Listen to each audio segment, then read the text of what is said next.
Welcome to another episode of the Carpe Fide podcast, where if the shoe fits, you wear it. And if the truth hurts, you bear it. I am Justin Gruber. And I am Jesse Gruber. And today we hope you will seize the faith. Welcome to episode 179 of the Carpe Fide podcast. How you doing there, Jess? 79.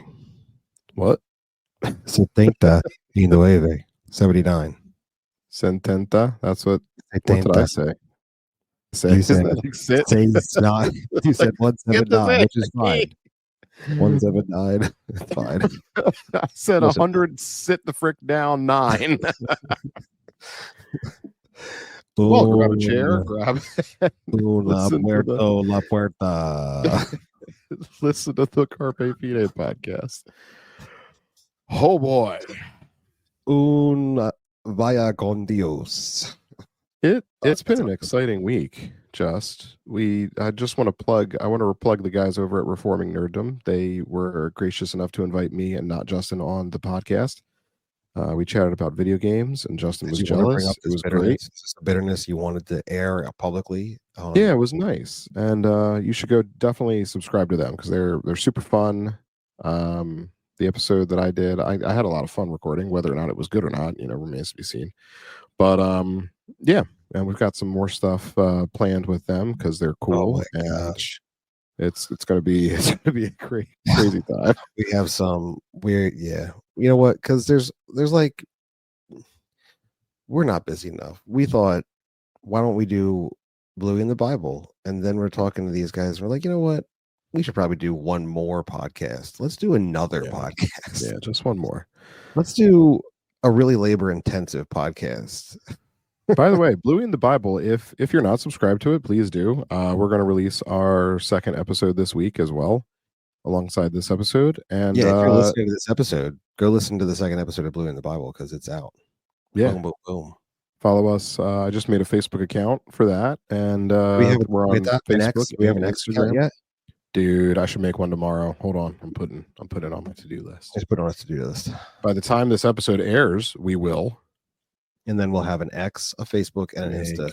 Follow Bluey in the Bible for updates. And if you go over and listen to that, you may figure out a way that you may be able to get a Bluey in the Bible sticker for free. Ooh, boy. They're coming. They're coming. Yeah. Anyway. Listen to Reforming Nerddom because it's fun.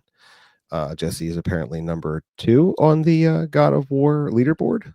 It's not a God of War leaderboard. It's just a trivia leaderboard. But didn't you do it over God of War? No, it was on like everything. I'm so confused. I don't know. Anyway, he's on number 2 on their trivia board. Great job. I mentioned the God of War a lot in the podcast because it's amazing. It's about like games and gaming and stuff. And the irony is, it's all he knows is video games. I'm over here like tabletop gaming away, and I get nothing. You started tabletop gaming. Do you want to be on nerding? 3 months ago. What do? I play video games sometimes. Well, the topic was video games. Well, then I guess it's appropriate. Don't shoot the messenger. That's right, everybody. Jesse just plays video games. Moving on, episode 179 of the Carpe Fide podcast. I play my belly. Don't forget Bluey in the Bible. Reforming Nerddom. Boom. The episode title tonight is How the MAGA Bowl Reflects the Next Generation. And is Jesse, that like a new McDonald's the MAGA Bowl? Yeah, you go there, you get it. It's just several Big Macs chopped up with French fries chopped up in a big bowl. The MAGA Bowl. MAGA Bowl. No, the MAGA Bowl is what I'm calling the Super Bowl, which, by the way, Jesse, we didn't talk about it, but oh wow! Like, we missed last week. Last week was insane week for us. Life fly, baby. Yeah, that wasn't a football game. It's like so ironic because the NFL's like, hey, we're not going to put end racism in our end zones anymore because it turns out us doing that doesn't do that. I saw one tweet. It's like, crap. Now racism's going to come back. Yeah. But as soon as they ended racism, maybe they should have kept it because 53 Indians got murdered and I'm talking about the Kansas City Chiefs. They got wrecked. They got wrecked by the Eagles. Commanders, Justin. The Commanders. They're the Commanders. The Chiefs. Indians, Oh wait, Chiefs. wow! I messed There up. you go. I messed up. Bro. They did keep the Chiefs name. Wow, Bro, dude, bro. that was what a faux Anyway, pas it that was was. a I feel murder silly. fest. It was a destructive force. Oh my It was as gosh! bad. You know what? And I'm going to say this right now because I love our Canadian listeners. I really do. What the heck's up with booing the anthem, guys? Like, come on. What happened? What happened, What bro? a dumb thing to do. What a What dumb thing to happened, do. bro? Anyway, by the time this comes out, we'll have already seen what happens on Thursday night, as the USA and Canada face off for the championship of what is essentially the NHL All-Star break. The The the Four hockey Nations. thing. Yes, the hockey. Whatever NHL. hockey thing they're playing right now. Yes. I don't Anyway, keep up on the hockey things really. no, but all of a sudden it's like, hey, I kind of could. This is kind of fun. So many fights. Everybody's fighting. It's fights. Anyway, I liked watching those clips. Those were good. Anyway, the Super Bowl was just a seminal moment for me to realize that I think largely the stupid is done. I think everybody's kind of done with the stupid. What? Oh, nothing. Oh, I thought you were saying something. And it's apart from the fact that we loved it because the Eagles destroyed the Chiefs in a epically massive, historic way. It was awesome. It's more so because it really, I'm calling it the Mega Bowl because I think it really showed us some things about what direction I think the majority of humans that live in the culture are kind of going. I'm not saying like what direction the elitists are going. I'm saying what direction the majority of the humans that are in the culture are going. And I'll start off our time. This is not going to be like the center point of what we're talking about, but there's a really awesome clip of Donald Trump who attended the Super Bowl, which was really cool. But Donald Trump entered the stadium and he shakes hands with a disabled veteran who is there with his family. And then I thought he hated disabled people. Remember when he was making fun of disabled people in that one clip a long time ago? It's true. And he hates veterans. He hates veterans and disabled people. So he's really undoing a lot of work that he did hard. It's on the wrong side of history. He then shook hands with what I would believe was a World War II, one of the last World War II vets that we have, sadly, and their family. And then he continued on down the sideline where he was going to head towards where he was seating. And as he's doing that, Chris Jones, which is just a massive defensive tackle for the Chiefs, and I fit like one of the best in the game. He's there, and the Chiefs are warming up in their end zone, and he's waiting patiently to greet the president. And the president doesn't see him because the president is kind of walking, and he turns around, and he waves to the crowd, and then he kind of turns and is walking up the sideline. And he never saw Chris Jones, which is ironic because he's like 6'7". He's huge. He's a massive man.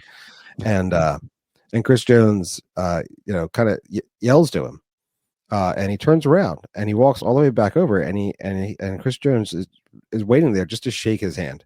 And that's probably the moment when I'm like, you know what? I think the stupid's over. I think we're all done with stupid. This huge black athlete at the top of his game wants to shake the hand of the president who's come to watch the Super Bowl, and I thought it was pretty cool. And thusly, I shall call it the MAGA Bowl. It's a Make America Great Again Bowl. But there's a couple of articles that have come out between that and also just some articles just talking about the youth. I thought it was probably a good idea to take some time and really talk about what's happening, because there's definitely a movement in the generation that's like more below the 28 to 30 line, like getting out of millennial stuff and coming towards these younger generations. And it's kind of a pretty good shift. And I thought it would be good to talk about it and kind of take it in contrast to what happened at the MAGA Bowl. Dun, dun, dun. We'll have links to the articles that we mentioned in the show notes, which is just me giving Jesse work. But I did create the show note document. So there does And have that makes it way easier. That right. does. It's like a It's team a huge effort. help. It's a team huge effort help for everybody. We work together here. most of the time. So most of the time. To start off the Mega Bowl and how it reflects the next generation, we're going to go to the Mega Bowl and Taylor Swift. That's right. Oh yeah, she was there. Tay Sweet Sweet. Oh I'm gosh, sorry. That may have got that kind of didn't land. no, Taylor that Swift was at the Super I Bowl. feel weird. Yeah, I said it. I feel weird. When they did show President Trump, which they didn't do throughout the game, they actually showed him during the national anthem, and huge just applause and cheers came in from the crowd. He was very well received apparently at the Super Bowl. Is a stark contrast to how Taylor was greeted when they put her up as they were scrolling through celebrities at the game. As they put her up on the old jumbotron, was not quite the same reception.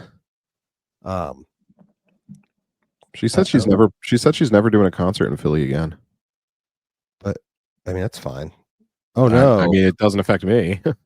Oh no! Oh, is she not going to do a concert here in Philly? Oh, No, stop it! she's not going to do it.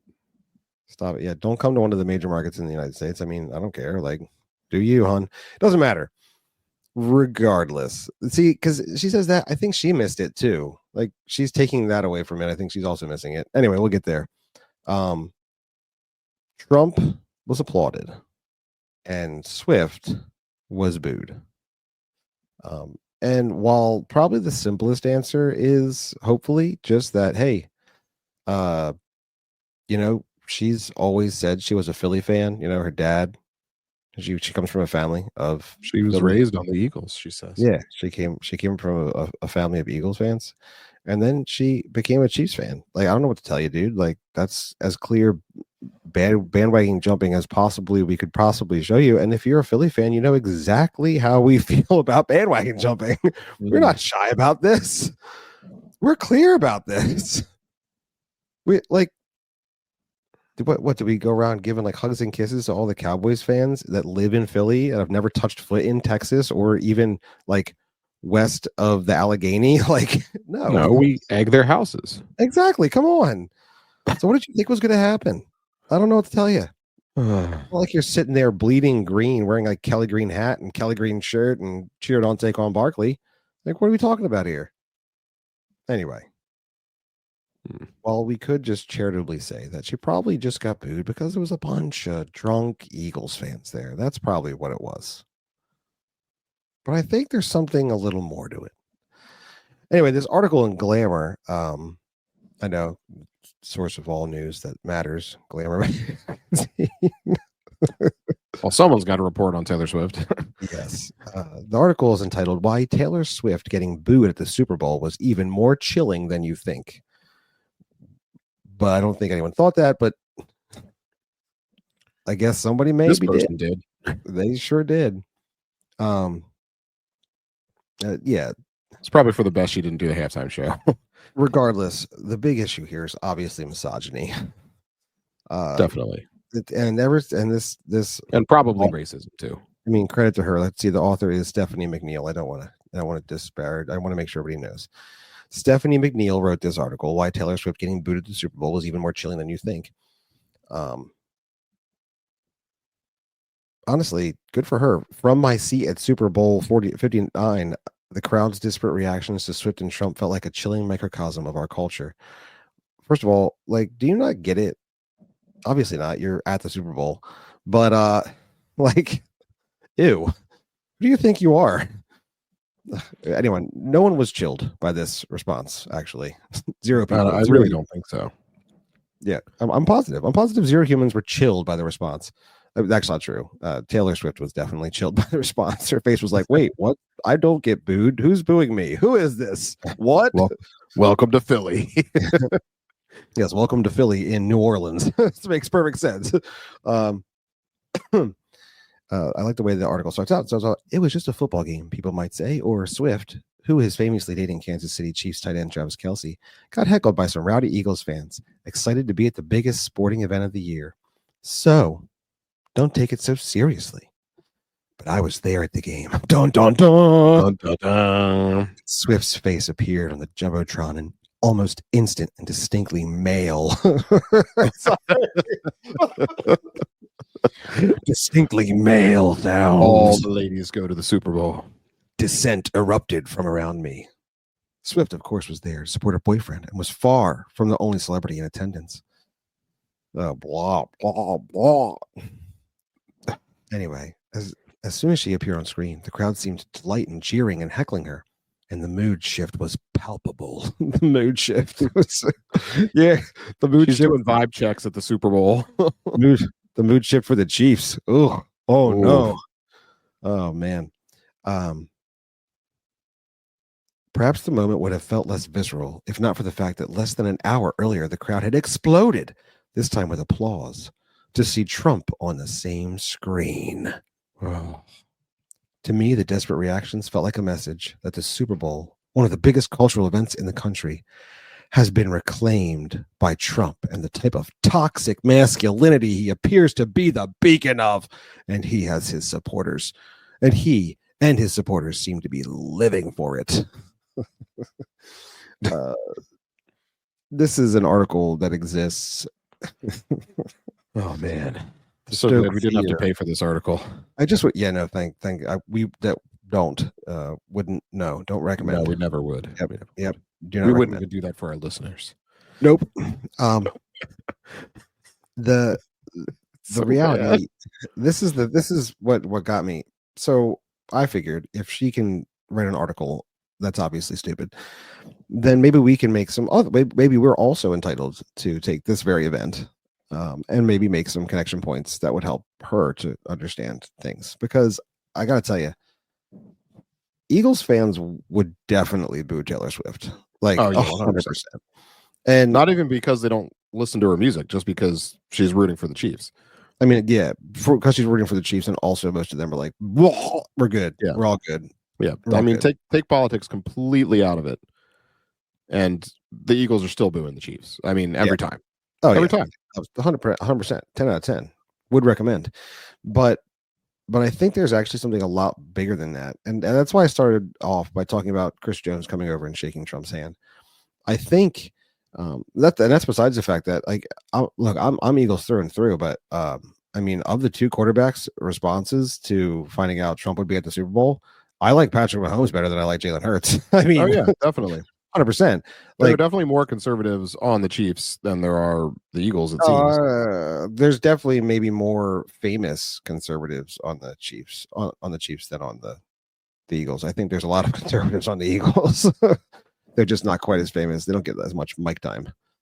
If I were to reckon that possibility. I mean, I feel like you would know. So regardless, don't hear what I'm not saying. The point here is that there's more than misogyny, some sort of contrived misogyny here. By the way, you're at a football game. I don't know who you think like football is intended for, but it's intended not for the female audience. Dudes, like, it's a game. It's literally, outside of like actual combat sports, it is one of the most barbaric games that we could have devised, where people get beat and tackled and destroyed and run over and thrown and like broken. It's a game of violence. Like, yes. It's a simulation of war. It's 100%. A war simulation. Yeah, absolutely. It involves strategy. It involves fronts and moving them, and the whole. Anyway, I don't want to get too deep into it, but it's not misogyny. The reality is the sport is intended. Like, you have to understand, many quarterbacks could have played professional baseball instead. There's a visceral appeal that football has to men, because the money is not guaranteed in football. The contracts are a lot smaller in football. You can make more money. Most of these athletes that play football could have played several other sports on a professional level, but they do not, because they want to play football. Because of all the games, football is masculine, the most masculine. It is epically masculine. Now, that doesn't mean it's toxically masculine. That's not what it means at all. And it certainly doesn't mean it's misogynistic, nor is it misogynistic to boo someone. including Taylor Swift. It's not just, that's not like one of the dog whistles of misogyny is to boo. Right. Like just because like if somebody booed President Trump, I'm not like, oh, everyone that booed President Trump's gay. or I wouldn't You be don't like, assume something about someo's gender just because, oh, just they're because they're booing booing President Trump. This is obviously feminism. I mean, right. maybe. I mean, probably, but I mean that's besides the point, 100%. The connection points that I think are important to make, and again, why we started with Chris Jones is because there's a distinctly shift. If you watch the Mega Bowl, you would see that there's a distinctly shift. There was suddenly it was a distinctly shift. Yeah, okay, those words didn't make sense. Okay, look, maybe distinctive shift. All right, when we raise the price of the podcast, then we'll worry about how horribly I misspeak. Okay, sure. As of right now, you get what you pay for, which is nothing. Okay, you always get the MAGA Bowl had a unless you had a subscribe very to Banner. don't no again, do not recommend. The MAGA Bowl had a very distinctly it's okay to like America again, everybody feel like it did. It had that feel. Like, yeah, even the commercials. Yeah, like Kendrick Lamar, like I don't know him. I don't know his music. I didn't really quite understand most of the words he was gibbering at halftime. And you're white, Justin. Yeah, sure. I actually listened to a lot of. It doesn't matter. I'm not going to try to justify whatever. He also joking, was Justin. Although he did go more yards than the Chiefs during the game. That is hilarious. What a hilarious statistic. He was all over that field. The poor Chiefs were like, I just want to go past the 50-yard line.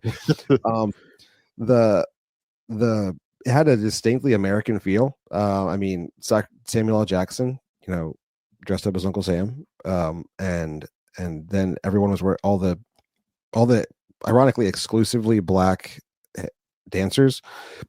I don't know why. I mean, it's fine. I don't care. Like it's fine. Do you? We're all wearing red, white, and blue. Was built on the backs of black men. Yeah, I saw that. Look, you guys are giving Kendrick Lamar a ton of credit. Dude is not that smart. You guys are playing 5D chess. The whole thing was just him attacking Drake. It's literally all it was, by the way. That's the whole thing. The PlayStation controller, because Sony owns Drake, like the whole thing. Everything was about attacking Drake. He's not that smart, guys. Did you hear him rap? I'm just saying. Anyway, it still had a distinctly American feel because like 99% of the audience watched that halftime show and they thought, oh, cool, red, white, and blue. And then they went back to talking to somebody else during the halftime show. But the national anthem, there was no alternative national anthem sung.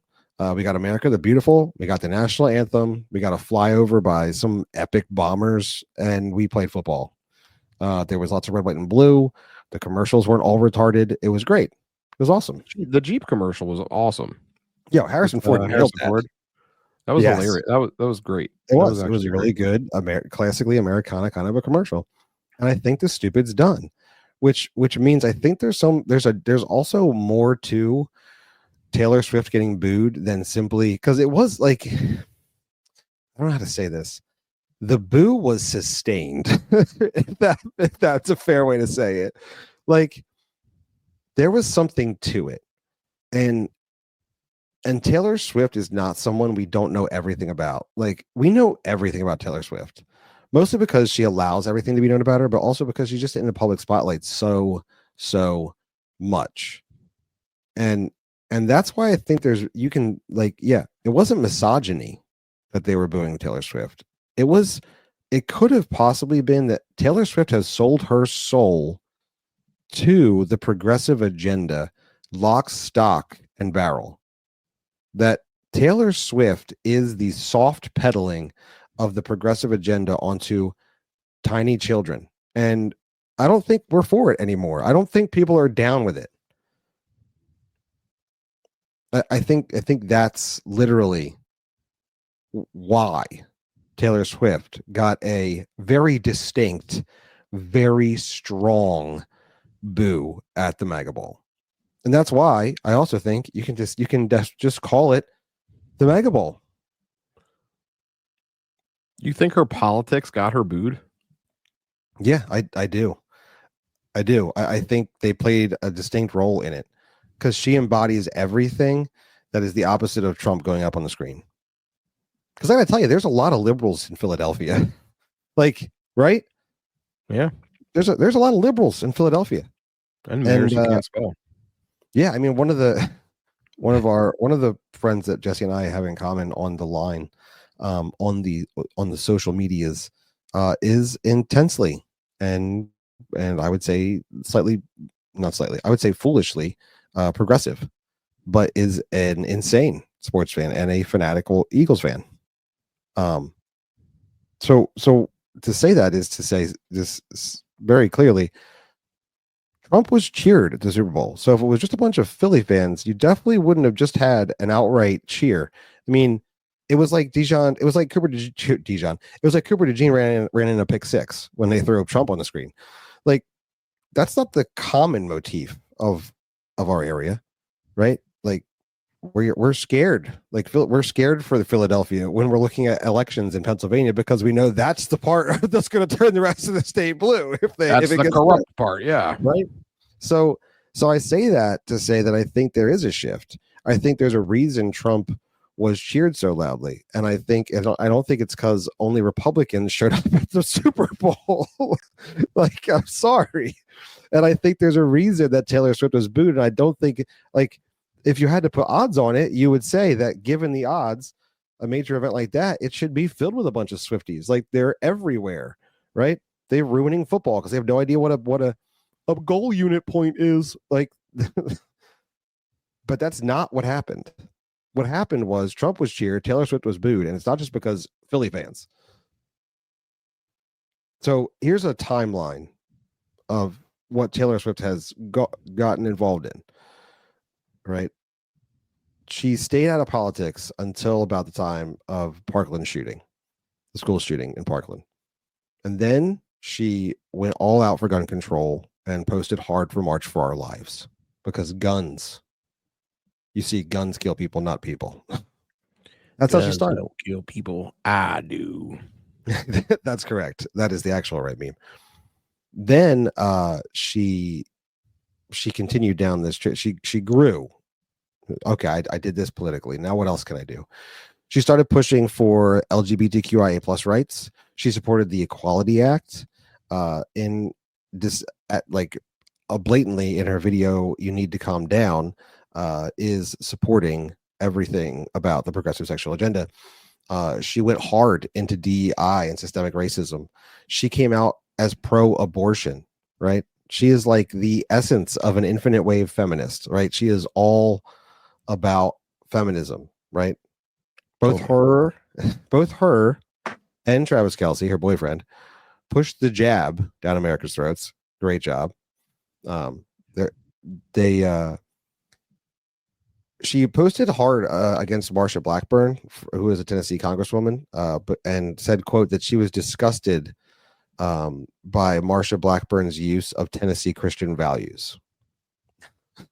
She Does Taylor Swift think she embodies Tennessee Christian values? Marsha Blackburn often talks about Tennessee Christian values as a need for doing things. And let's just say Taylor Swift was disgusted by them. Taylor Swift went hard to support Black Lives Matter, publicly posting. She's endorsed Joe Biden 2 times. She endorsed Kamala Harris. And if that wasn't enough, she helped to destroy Justin Baldini's life with the help of Blake Lively and Ryan Reynolds, right? Like, she jumped on that bandwagon. I don't know who don't know. You don't. Yeah, I know you don't know, but you should Google it. You should find out. It's a shame. It's a shame. Blake Lively is big friends with Taylor Swift. Blake Lively destroyed Justin Baldini's life, and Taylor helped. But so Justin Baldini. I know. I'm not doing it. Nope. It's too tabloidy, and it's too long of a thread. It's too long of a thread. Just trust me. You can just Google Justin Baldini, Blake Lively, Taylor Swift. It'll be fine. You'll get it. All of these things, this giant sack of crap that she is publicly, this is all public information. I didn't put this article in the note, but I'll put it in there. This is literally Billboard walks through this stuff like as a timeline with all the receipts. And by the way, I say receipts, but Billboard is like, look at how great it is. Because Right. Billboard's stupid. Um, this is who she is, and we all know it because it's all there, all over the social media. So this is what she's shoving down all the adolescent girls and cringy parents that are running at Justin Trudeau. Justin Trudeau. I said cringy parents, right? This is what she's shoving down their throats.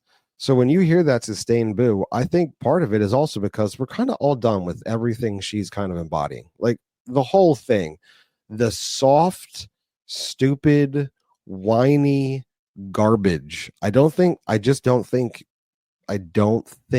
it's where we're going.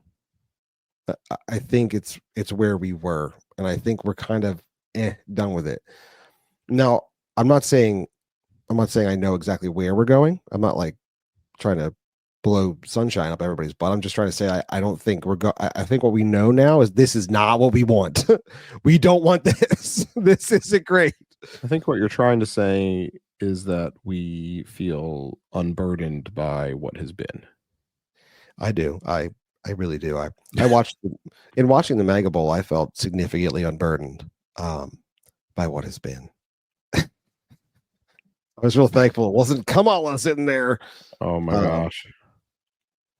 All of these policies are increasingly unpopular, right? And it's across the board, but it's particularly unpopular among the younger generations, and specifically not entirely, but specifically younger generations of men. They're not on board with any of this crap.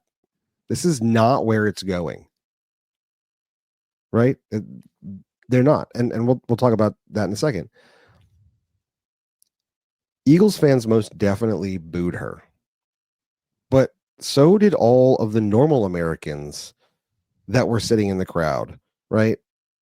And if they had any like Christian adjacent view, they certainly were booing her because we're all done with it. You can't keep pushing this on us and then be shocked when all the normal people wake up to realize how absolutely horrible all of this stuff is. Because it's gross. It's icky. Yeah, the blue collar bullcrap meter is definitely been sensitized a little bit over the past few years. I mean, I do agree with you that I was skeptical to say that I agreed with it, when you were saying it like during the election and stuff like that. But I definitely think the shift is definitely real. I hope it lasts, and I hope it becomes more Christ centered, certainly. But we have to. The church just needs to stop squandering opportunities, and I think that will increase the chances of the longevity there. Because usually the church sits down and is like, "Oh, cool, things are okay for a little while," but I feel like that the time for that attitude is never. So, yeah, you're absolutely right. That is the key, though, and I think we'll talk about it maybe as we get. I mean, definitely as we get into this next article. That I think when we tie these two thoughts together, from the Glamour article, it's where is it? She said it's important to place these two moments in the context in which they exist, though there are nuances to both. Trump and Swift. Excuse me, I'm going to just choke on air. okay? Yeah, apparently. I can't help you from here. I'm giving you the international signal for choking. I got the black lung, pa. All right. It's important to place these two moments in the context in which they exist, though there are nuances to both. Trump and Swift exemplify two factions of American culture currently struggling for dominance. And I wanted to point that out because I think this is where she's going. So it's not a stretch. Like where I'm going here, this isn't a stretch. She sees it.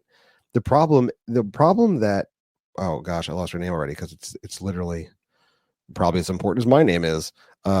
Stephanie McNeil is going there because she's right. The problem that she really has is that her ideas are crap, and people are starting to see how crappy they are when they just got shoved down our throats.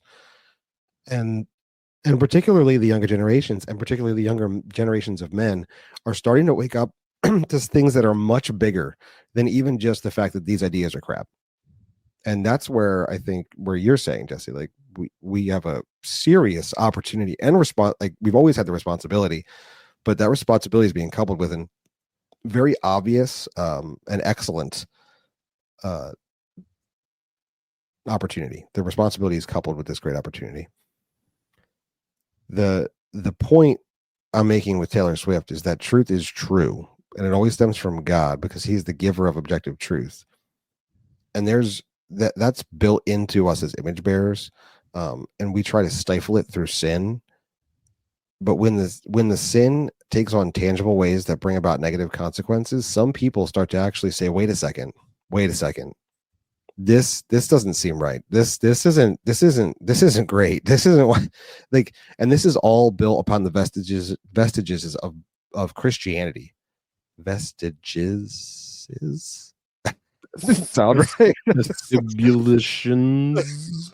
Vestigial nature of Christian values that the nation is explicitly built upon.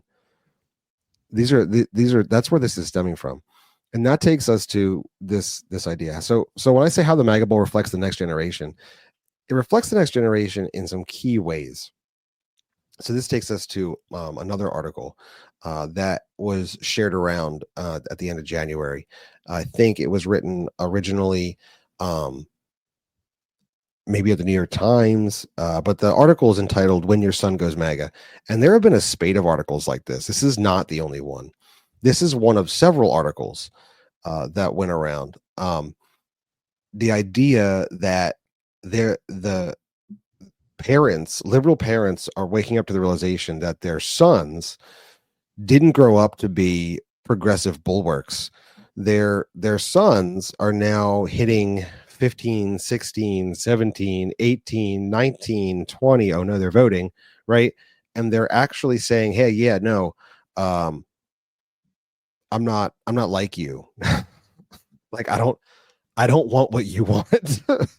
um and this is causing huge crisis, like a big crisis for these liberal parents, because that progressive liberalism is not just a political ideology, it is a religion. An act of worship, and they're struggling because their sons are, it's basically like, it would be as shocking as if my son came home one day and was like, yeah, I worship Allah now. That's how shocking it is for them. So I get it. I get that it's shocking. The problem is you tried shoving things down their throat that were obvious lies. They were evil. And by the grace of God, these men are realizing that there's something more that they were made of, and you're taking all of it away. Like you're removing all of it.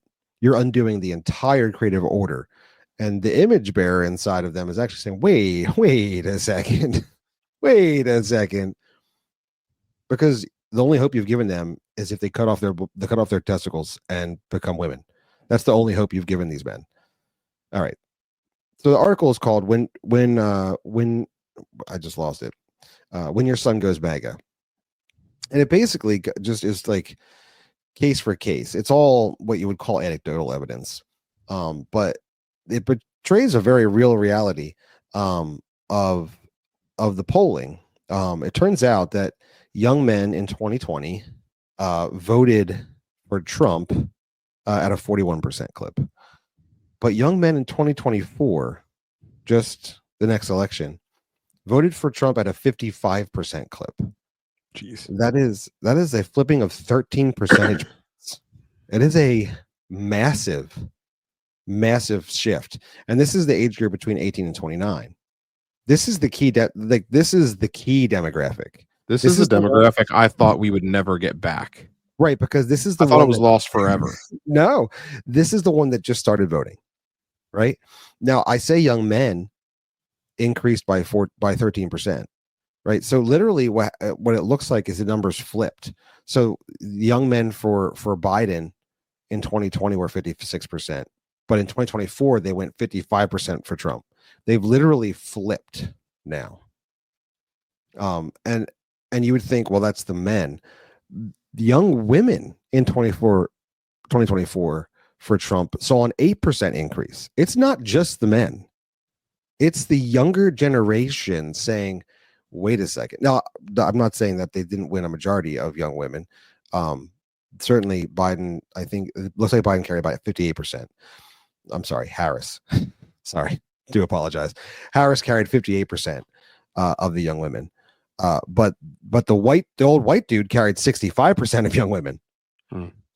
You know what I mean? In 2020. So even the younger generation as a 2020 or whole 2024?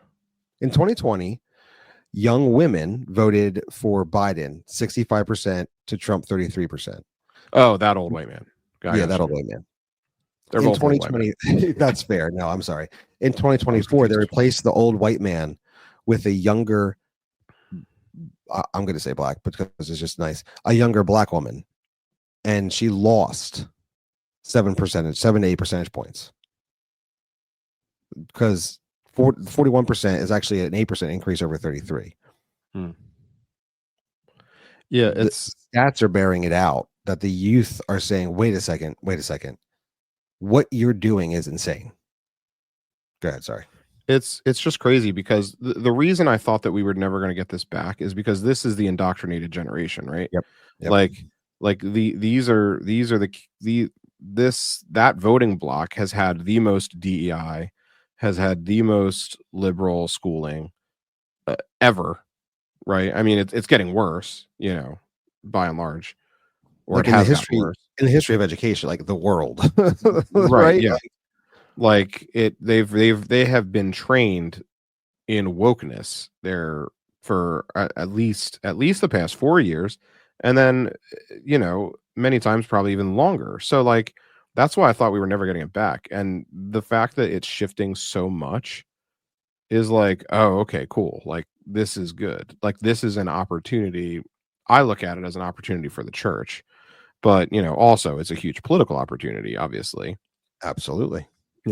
But yeah, it is crazy when you think about it that way. Like it is the wokest generation literally flipping in 4 years to, well, what we know is sanity. um Well, what we know, it's, and this is where Christians, this is where you were absolutely correct. This is where I wanted to go. This is the point of ugh, entitling, right? No, but this is the point of entitling this episode to Magable reflects the next generation.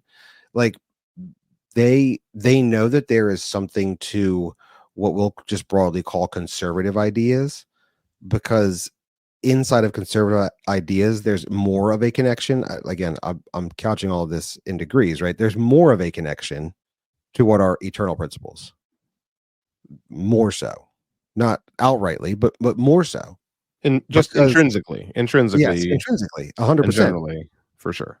these are these are image bearers, and they have sat, and this is why one of the things that I think is most crazy. These are image bearers that have sat. I mean, like it's not it's not outrageous for these people to now be hitting this age group, right? This 18 to 29 age group, and realizing, now follow me, this is also an age group that's actually pushed in a large way into the reality that babies are babies from conception. Like they're actually leaning into that a little more, which we thought we'd never see. But this is also the kids that have been growing up for the past 20 to 30 years, realizing that their parents would have killed them in the womb if it was inconvenient. That's what their parents, we know exactly how these liberal parents have been. They shout it from the rooftops. And these kids are starting to realize that too. Like that's a very real reality, real thing. And it doesn't line up with logic. It doesn't make any sense. Just like they all know that if they changed their genitals or took some hormones, they wouldn't actually be the other gender. These are basic principles. These are simple basic things that make common sense that their parents reject because it goes against their progressive liberal religion. They're saying, wait a second. You've been saying this my whole life. And now there's this opportunity where other sources of media that are not CNN are saying, yeah, it turns out those are actually horrible ideas and they're really dumb. And they're saying, oh, you mean there's other ideas? There's other ideas out there? Wow. And they've begun to think about the other ideas. And the church needs to not waste this opportunity to take the responsibility we've been given of the truth and speak it into young lives.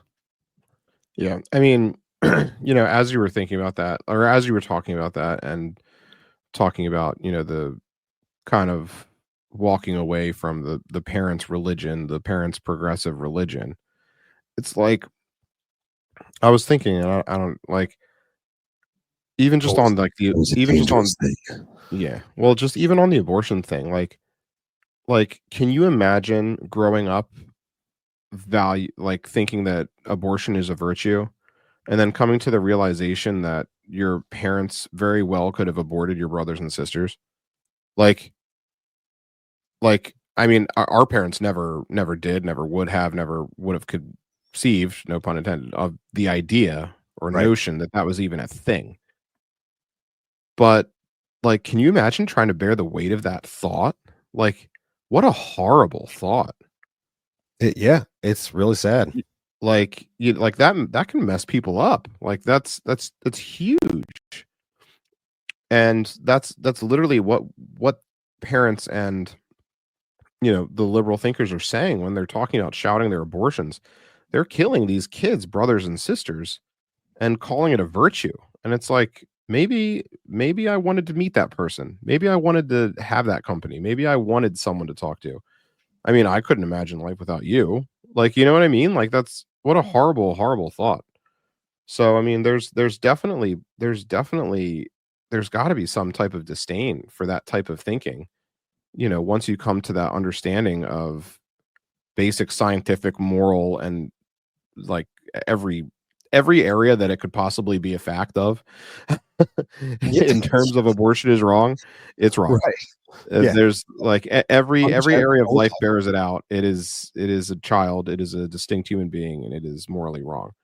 Um, to murder that human being. And to come to that realization at this point in time after having grown up, maybe you're an only child and maybe you're now understanding why. Like that's a horrible thought and that's a huge opportunity again for the church to step in and provide that comfort, hope, and healing that only the church and Christ can that only Christ can provide, but that only the church has the story for, you know? Like the woke pope doesn't have that Absolutely. story. The woke pope doesn't have that story. I really Eastern Orthodoxy doesn't have that story. Protestant Christianity really needs to up its game because a lot of these kids are finding Catholicism, they're finding Eastern Orthodoxy, and they're flocking to that.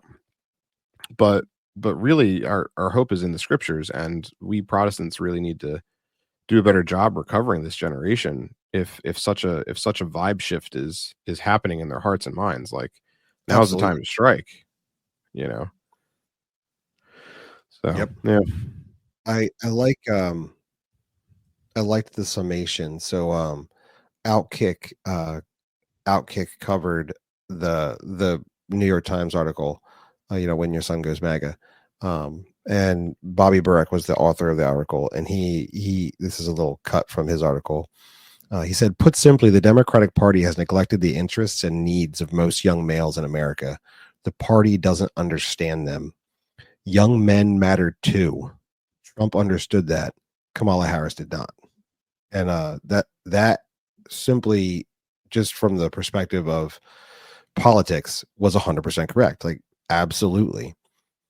The thing I think that's most intriguing about this generation, is that I feel like there's a desire, like it's the reason it's the reason why Rome became a thing. It's the reason why you see Crusader Knights on your Instagram and your X feeds. Like there's this sudden uh shift in wanting to take responsibility, or that there is a responsibility.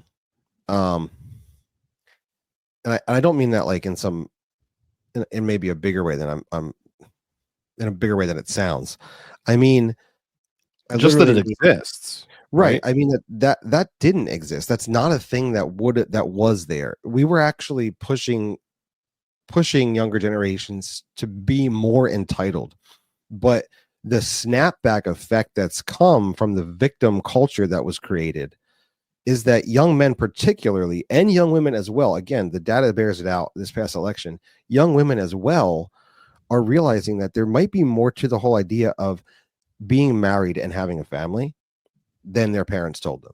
Like there might be something more real to babies aren't just clumps of cells that we can get rid of if they're inconvenient. There might be something more to, I need to take responsibility for myself and actually do what I need to do in order to actually be a man, in order to actually be a woman. Maybe I don't need a power CEO job. Maybe I need to raise a family. And that's key. Um, I watch, and some of you may as well, but if any of you do, feel free to reach out. Me and my wife have enjoyed watching this show called The Night Agent, and it came on prior to the writer's strike, and then it was lost to us, and then it came back on this January, and there was this very interesting uh, interview. I don't know if you saw it, Jesse, where they were interviewing Gabriel Basso, who's the lead actor in The Night Agent. And I won't like give you spoilers. He plays an agent in like a secret organization of the government called the Night Agency. Anyway, Aptly named. yes, it makes sense. It makes sense. Night Action is what it's called, and he's a night agent. So he plays a character, and he's a famous star. It's a pretty popular series, one of the most popular series on Netflix. And he's a big star. He also works, like construction, like he actually works. Huh. And that it was this intriguing interview because he's giving this interview to some talk show, and he's saying how I think it's weird that just because I'm like an actor I shouldn't work. Like he said, he's basically said it's weird that like we live in a world where I feel like people should like you should go get me a drink of water. Like that's weird. He's like I was sitting on break in a shop, and a guy comes up to me and he's like, "Oh, you're the night agent." And he's like, "Yeah." He's like, "And I'm wearing my clothes and they're all dirty." And I was like, he's like, "Well, what are you doing?"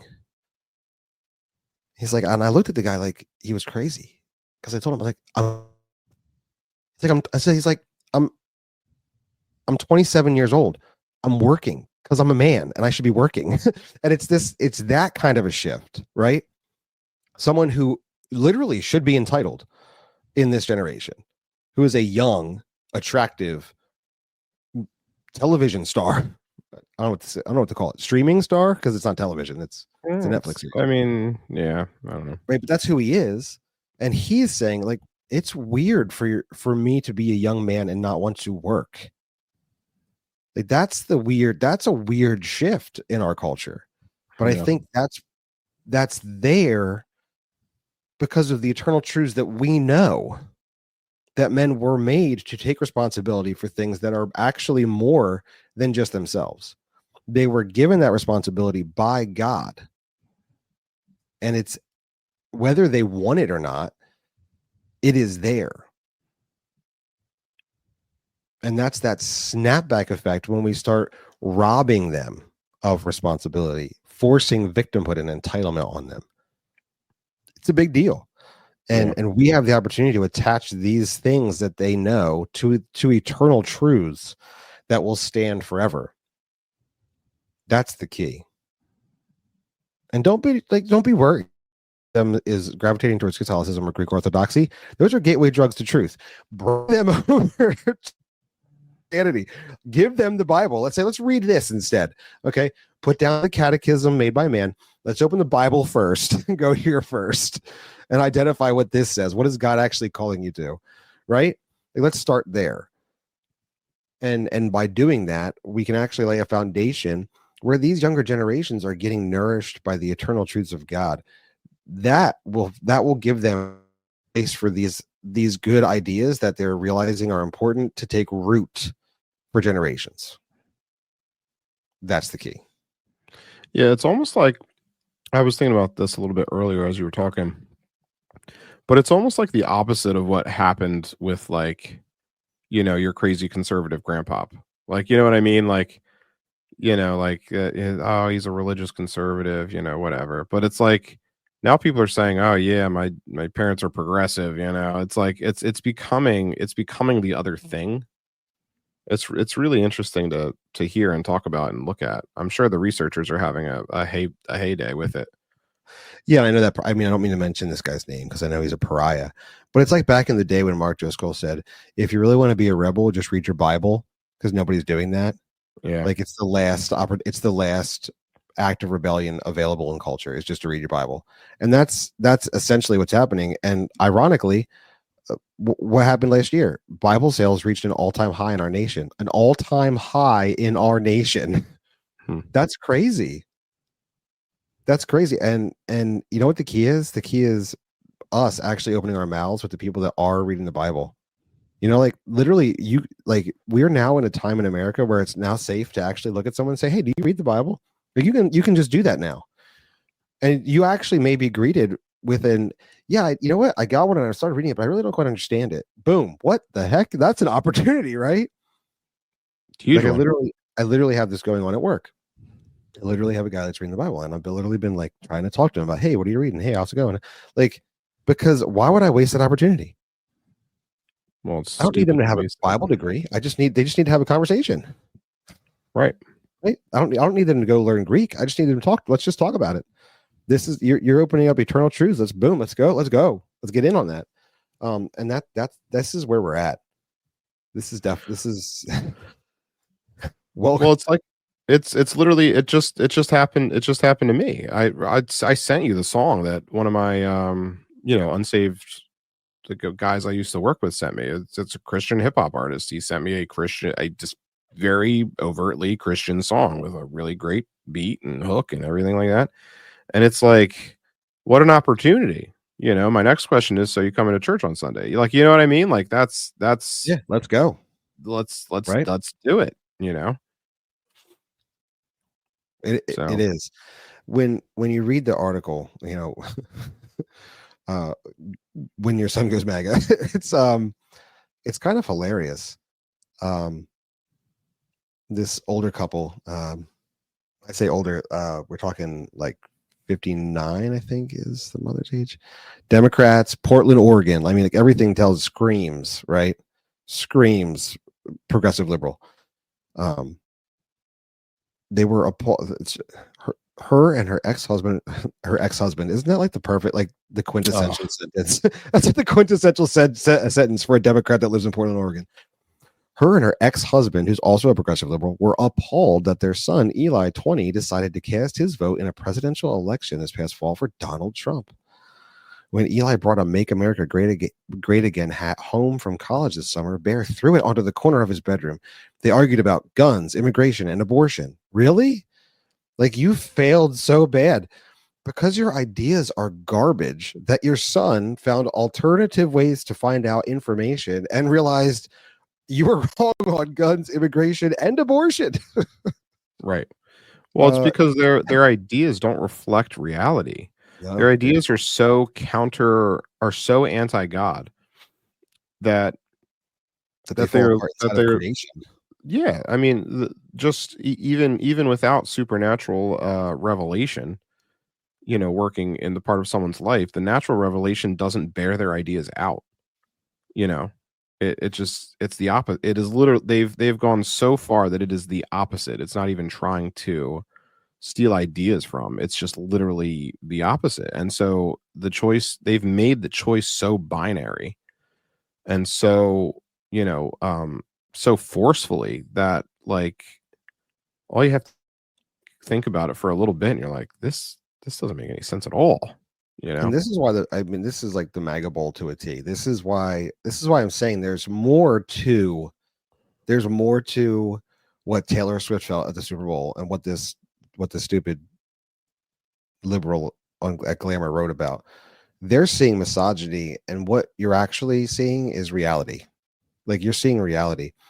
Taylor Swift is the stand-in for progressive la-di-da, fluffy evil. Like that's what she is.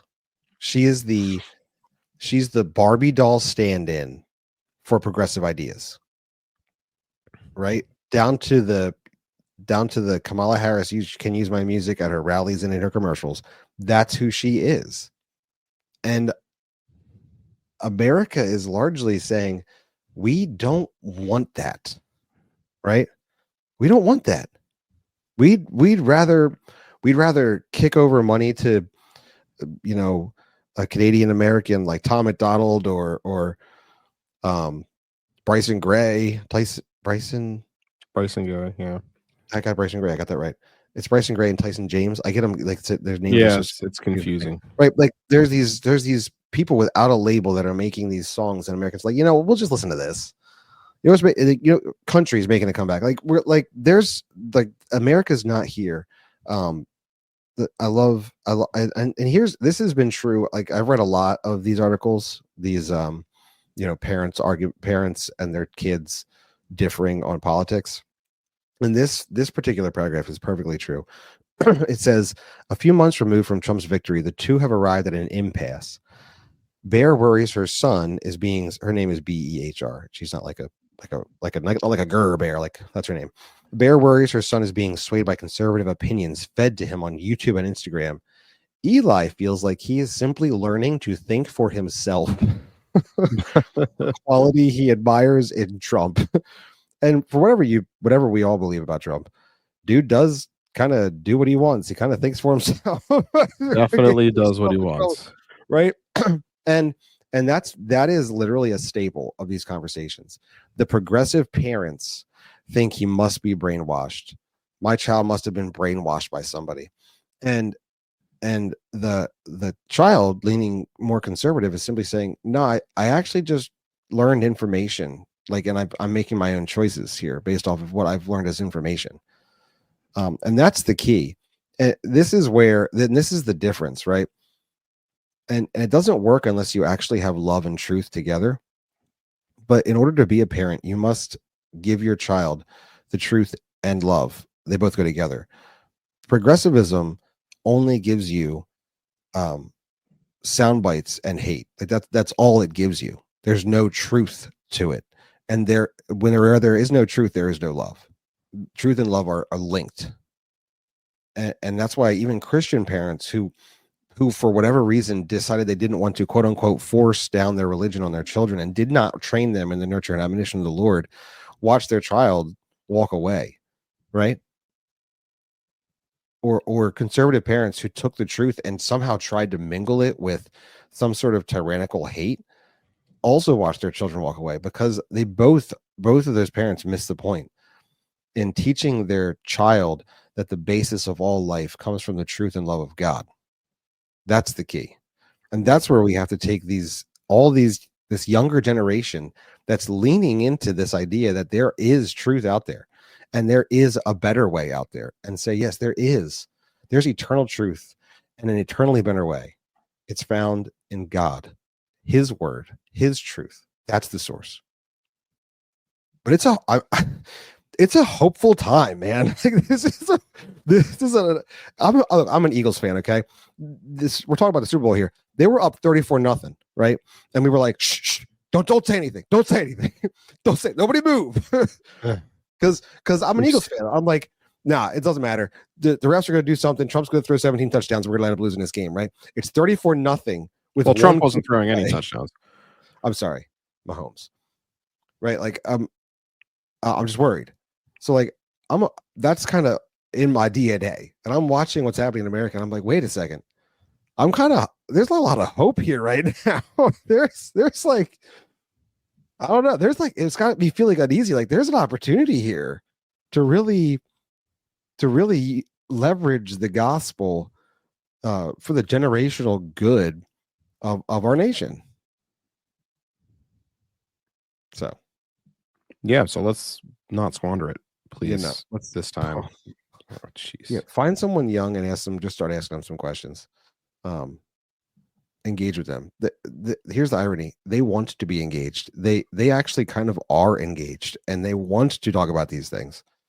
So don't be afraid to talk about it with them. Like truly. Right, like that friend that you haven't invited to church in a while because you're just like, I've tried so many times, and he just keeps saying no. Like, try again, try now. Yep. Like, or you're like, oh, I'm like a 50-year-old at work. This 22-year-old kid probably has something to do with me. Like, hang on a second. Like, whoa, stop. Something's happening, and he actually may be in the perfect spot. God may be tilling the soil of that man's heart to get him to a place where he can learn the truth of God. Invite him to church. Ask him if he reads the Bible. These are real easy questions. I think we're coming to the time where previously when I used to do that, there's judgment, right? Now we're at a time where it's like, you know what? Yeah, why not? Like, let's go. Like, oh, what do you know about the Bible? Like, yeah, let's talk about it. Like, that's where we're at. So do it. Just do it. Step out in faith. Step out in faith. Ours is to be faithful. That is our call as Christians. God's the one who does all the work that we can. All the like eternal soul saving. That's God. God does that. All he asks us to be is faithful. So Every time. The that's metric it. is always faithfulness. So our episode about the Super Bowl ends up being an intensely hopeful episode for the future generations.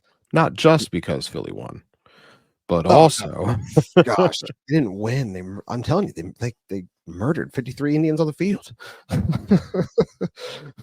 they scored only against our second and third string They player. didn't even give them a land rights speech before they did it. They just killed the Indians. Just murdered. Oh my gosh! Hey, remember when we put our backup quarterback in the Super Bowl? In Do you the know when that Super happens? Bowl. Never. Oh, That never happens. Anyway, I'm sorry. Now we're talking about the Super Bowl. But this is an encouraging message, and there's more to. This is why there's more to Taylor Swift. There's more to these numbers of the voting block than simply what our world can see.